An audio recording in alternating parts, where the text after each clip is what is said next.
بسم الله الرحمن الرحیم.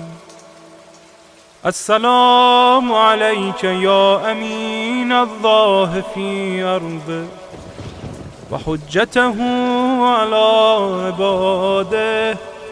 السلام عليك يا أمير المؤمنين. أشهد أنك جاهدت في الله حق جهاده وعملت بكتابه واتبعت سنن نبيه صلى الله عليه وآله حتى دعاك الله إلى جواره فقبضك إليه باختياره والزم أعداءك الحجة مع ما لك من الحجج البالغة على جميع خلقه.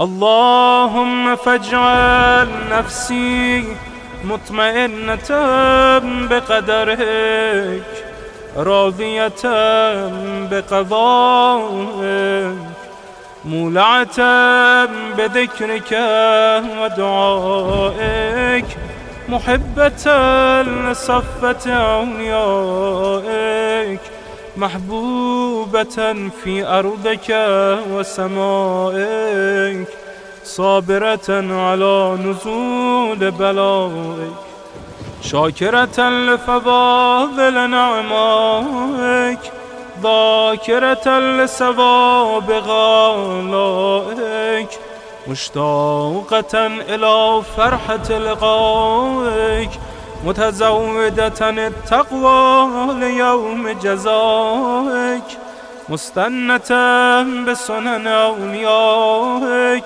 مفارقة الأخلاق أعدائك مشغولة عن الدنيا بحمدك وثنائك. اللهم إن قلوب المخبتين إليك والها وسبل الراغبين إليك شارعا وأعلام القاصدين إليك واضحا وأفئدة العارفين منك فازعا وأصوات الداعين إليك صاعدا وأبواب الإجابة لهم مفتحة ودعوة من ناجاك مستجابة وتوبة من أناب إليك مقبولة وعبرة من بكى من خوفك مرحومة